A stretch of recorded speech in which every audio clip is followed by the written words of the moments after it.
Hello students, our next topic is yesterday we have studied about water resources, its problem of availability and how we can conserve water resources. ठीक है. Next topic of this chapter, last and next topic is natural vegetation and wildlife. First of all, we should all know that what is natural vegetation. Natural vegetation means the plants that have not been grown by humans. Natural, जहाँ natural word आ गया, that means that will be come from nature. तो natural vegetation का मतलब क्या है? वो plants जो कि humans हम लोगों ने नहीं उगाए, वो naturally ही environment में grow किया है उन्होंने. ठीक है. Second is wild life. Wild life में बेटा बर्ड्स हो गए, प्लांट्स हो गए, एनिमल्स हो गए that are wild and live in a natural environment, they all comes under the term wildlife. ठीक है. So natural vegetation and wildlife, they both are interdependent and interrelated. एक दूसरे से जुड़े हुए हैं. देखो, जंगल नहीं होगा तो क्या होगा? एनिमल सर्वाइव नहीं कर पाएंगे, वाइल्ड एनिमल सर्वाइव नहीं कर पाएंगे. वाइल्ड एनिमल्स भी कहीं ना कहीं प्लांट्स को, वेजिटेशन को हेल्प करते हैं. ठीक है. एक आपने देखा है, एक छोटा सा इंसेक्ट भी क्या करता है?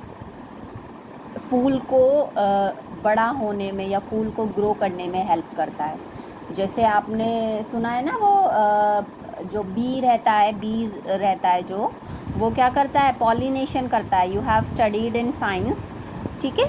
तो they both are natural vegetation as well as wildlife, they both are interdependent and interrelated to each other. ठीक है. First of all we will study what are the importance of natural vegetation. ठीक है. natural vegetation क्यों ज़रूरी है? why we require this? First, it provide homes to many animals and birds. सबसे पहले जो natural plants हैं वो ऐसे बहुत सारे animals को क्या और बहुत सारे birds को, आपने देखा है चिड़िया घोंसले किस पर बनाती है? ट्रीज़ पर, प्लांट्स पर. बंदर कहाँ रहते हैं? ट्रीज़ पर. ठीक है. तो natural vegetation provides homes to many animals and birds. उनके लिए वो क्या है? उनका घर है. अगर नेचुरल वेजिटेशन नहीं होगा तो वो कैसे सर्वाइव कर पाएंगे? Okay. Next is it absorbs carbon dioxide and releases oxygen.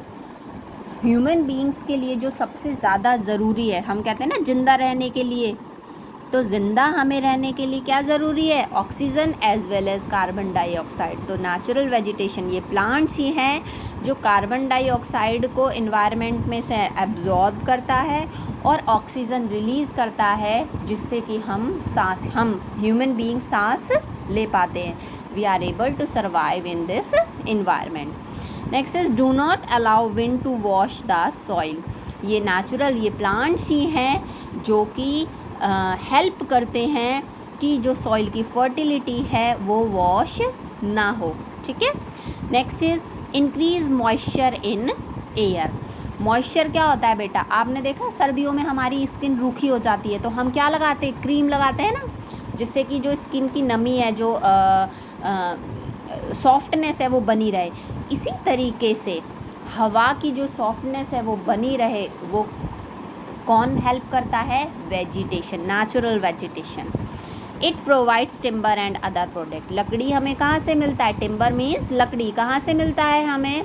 That is also available from the natural vegetation. और ऐसा है, बहुत सारी जड़ी बूटियाँ हैं. देखो आयुर्वेदिक जो है वो किससे जुड़ा हुआ है? Natural vegetation. क्योंकि वो किससे जुड़ा हुआ है? जड़ी बूटियाँ. और जड़ी बूटियाँ कहाँ से आती हैं?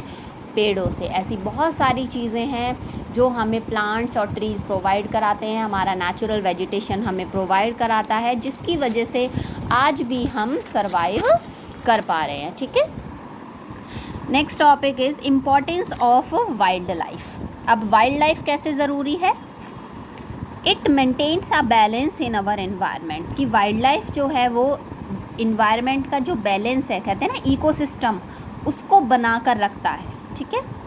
जैसे for example bats are agents of pollination and seed dispersal. Pollination cross, कि एक जगह से बीज उनके पैरों में या उनके पंजों में आ जाते हैं और फिर वो जब दूसरी जगह पर जाते हैं या दूसरे फूल पे या ट्री पे बैठते हैं तो वो उनको क्या हो जाता है, ट्रांसफ़र कर सकते हैं। तो without them many crops fail. तो बैट क्या है, वो भी हमें हेल्प कर रहा है कहीं ना कहीं हमारे नेचुरल वेजिटेशन को सरवाइव करने में, उसको ग्रो करने में, ठीक है। ऐसे बहुत सारे एनिमल है, जैसे बीज हो गए, for just every vegetable, flower and fruit. बीज जो हैं वो बहुत ज़रूरी हैं हर एक वेजिटेबल के लिए, फ्लावर के लिए, फ्रूट के लिए। तो वो भी कहीं ना कहीं हमारे प्लांट्स को, हमारे लिए वेजिटेबल, हमारे लिए फ्रूट्स को ग्रो करने में हेल्प करते हैं। It maintains ecosystem of the earth. जो वाइल्ड लाइफ है वो एक अर्थ के इकोसिस्टम को मेंटेन करने में हेल्प करता है। Next topic is distribution of natural vegetation. अब नेचुरल वेजिटेशन को ना हमने बेटा on the basis of various regions, ठीक है, कौन एरिया, उसके बेसिस पे हमने 3 पार्ट्स में डिवाइड कर दिया। That is number 1 is forest, grasslands and tundra, ठीक है। फॉरेस्ट को अगेन हमने 2 पार्ट्स में डिवाइड करा। ये आप लोग फॉरेस्ट के टाइप्स लास्ट क्लास में भी पढ़ चुके होंगे हो, evergreen forest and deciduous forest. यहाँ हम सिर्फ एक just an introduction we are giving. तो first of all we will study about what are forest. Forest क्या है ये बेटा, फॉरेस्ट कहाँ पाए जाते हैं, they are found in heavy rainfall area. Heavy rainfall area मतलब जहाँ पर ज़्यादा से ज़्यादा बारिश होती है, they are found in heavy rainfall area, ठीक है। यहाँ पर जो ट्रीज़ होते हैं वो कैसे होते हैं, ग्रीन होते हैं और डेंस, हरे होते हैं और भरे हुए होते हैं, मतलब बहुत जो कहते हैं ना, जैसे पीपल, बरगद, ये सारे पेड़ जो पाए जाते हैं, ठीक है। अब फॉरेस्ट को भी हमने 2 पार्ट्स में डिवाइड किया था, evergreen forest and deciduous forest. What is evergreen forest, it do not shade their leaves at a particular time. Evergreen forest जो होते हैं वो एक साल में किसी पर्टिकुलर टाइम पर अपने ट्रीज़ को शेड नहीं करते हैं, ये कभी भी कर सकते हैं। They are found in tropical region. Tropical region हमारा क्या होता है, जो ग्लोब का बीच वाला हिस्सा रहता है, that lies between in the middle of the globe, ठीक है, where plenty of sunshine and rainfall. तो एवरग्रीन फॉरेस्ट कहाँ पाए जाते हैं, जहाँ पर एक बहुत अच्छी मात्रा में सनशाइन भी रहती है और बहुत अच्छी मात्रा में बारिश भी होती है, ठीक है। So they are evergreen forest. Second is deciduous forest. What are deciduous forest, they shed their leaves at a particular point of time. कि ये जो फॉरेस्ट होते हैं, यहाँ के जो ट्रीज़ होते हैं वो एक साल में एक पर्टिकुलर पॉइंट ऑफ टाइम पर ही अपने जो लीव्स होते हैं उनको शेड करते हैं।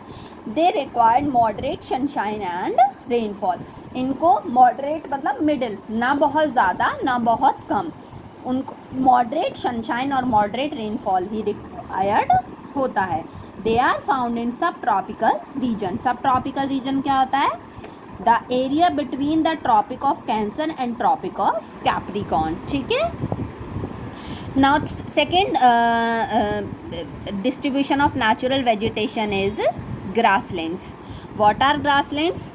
Trees and grasses are shortly stunted. In this region, plants have deep roots to draw water from deep in the ground. Grasslands क्या होते हैं बेटा, जहाँ पर छोटे छोटे श्रब्स और छोटे छोटे ग्रासेस ने एरिया को एक्वायर किया होता है।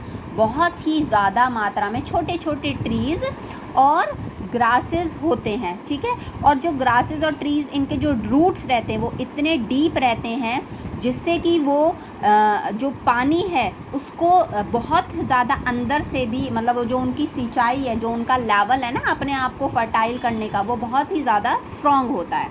तो दीज आर ग्रासलैंड्स, ठीक है। Third is tundra. टुंड्रा क्या होता है बेटा, बेसिकली इसका जो मीनिंग है वो क्या है, ट्री लेस प्लेन। प्लेन का मतलब समतल, जहाँ समतल जगह है, प्लेन जगह है। तो टुंड्रा क्या है, ऐसी जगह जहाँ पर ट्री बहुत ज़्यादा कम है, ट्री लेस, ठीक है। यहाँ पर जो टेम्परेचर होता है वो बहुत ज़्यादा कम रहता है। दैट मीन्स बहुत ज़्यादा क्या रहती है, ठंड रहती है, सर्दी रहती है, ठीक है। They are found in cold polar region. Polar bear आपने सुना है ना, पोलर बियर कहाँ पाए जाते हैं, कोल्ड पोलर रीजन में, जहाँ पर टेम्परेचर जो है वो बहुत ज़्यादा कम होता है। It comprises mosses and lichens. ये बेटा ऐसे दो, ये जो मॉसेस और लिचेंस हैं ये टाइप्स ऑफ ट्रीज़ हैं जो कि क्या होते हैं, they are multi cellular organism, या डिफरेंट ऑर्गेनिज्म के ये बने हुए होते हैं, जिससे कि ये हेल्प करते हैं इकोसिस्टम को बैलेंस करने में। ठीक है, यहाँ पर जो वेजिटेशन है वो लो ग्रोइंग रहता है, जैसे बहुत कम मात्रा में ग्रासेस पाई जाती हैं, छोटे छोटे श्रब्स पाए जाते हैं, वाइल्ड फ्लावर्स पाए जाते हैं। ठीक है, क्लाइमेट जो यहाँ पर रहता है वो कैसा रहता है, कोल्ड एंड विंडी, बहुत ज़्यादा ठंड रहती है और बहुत ही ज़्यादा बर्फीली हवाएं रहती हैं। ठीक है, और rainfall is scent not very much, यहाँ पर जो रेनफॉल है वो कैसा रहता है, बहुत ही कम रहता है। ठीक है, सो नेक्स्ट इज, हमने बाकी सारे नेचुरल रिसोर्सेज के बारे में भी पढ़ा कि how we can conserve our different natural resources. So we will also study that how we can conserve our natural vegetation and wild life. तो देखो बेटा, वाइल्ड लाइफ और नेचुरल वेजिटेशन कैसे अफेक्ट होता है, देखो factors such as soil erosion, construction activities, forest fires and landslides are causing extinction of forest and wildlife. Forest fire देखो, अभी आपने जनवरी के मंथ में पढ़ा था ना, दिसंबर जनवरी में, कि अमेज़न फॉरेस्ट है जहाँ पर बहुत ज़्यादा आग लगी हुई है, बहुत ज़्यादा आग लगी हुई है और वो कई महीनों तक चली थी, बंद नहीं हुई थी। फिर बारिश हुई तो उसके बाद वो क्या हुआ, अंडर कंट्रोल हुआ। तो ऐसे बहुत सारे वो हैं, तो जिनकी वजह से हमारा जो नेचुरल वेजिटेशन और वाइल्ड लाइफ है वो क्या हो रहा है, अफेक्ट हो रहा है और डे बाय डे डिग्रेड होता जा रहा है। ठीक है, सो गवर्नमेंट्स ने ये डिसीज़न लिया कि डिफरेंट गवर्नमेंट्स ने आपस में मिलके एक एग्रीमेंट साइन करा, जिसको हम लोगों ने नाम दिया sites, convention on international trade in endangered spices of wild fauna and flora. एक वे ऑर्गेनाइजेशन बनाया गया between international agreement between governments, जिससे कि जो इंडेंजर प्लांट्स एंड एनिमल्स हैं उनको क्या करा जा सके, सेफ गार्ड करा जा सके, बचाया जा सके, जिससे कि हमारा जो इन्वायरमेंट का इकोसिस्टम है, जो बैलेंस है, वो बना रहे। ठीक है, that's all for the chapter बेटा, चैप्टर ख़त्म हो चुका है, एक्सप्लेनेशन। ठीक है, I will send you question answers, ठीक है, tomorrow. Okay, bye bye, thank you.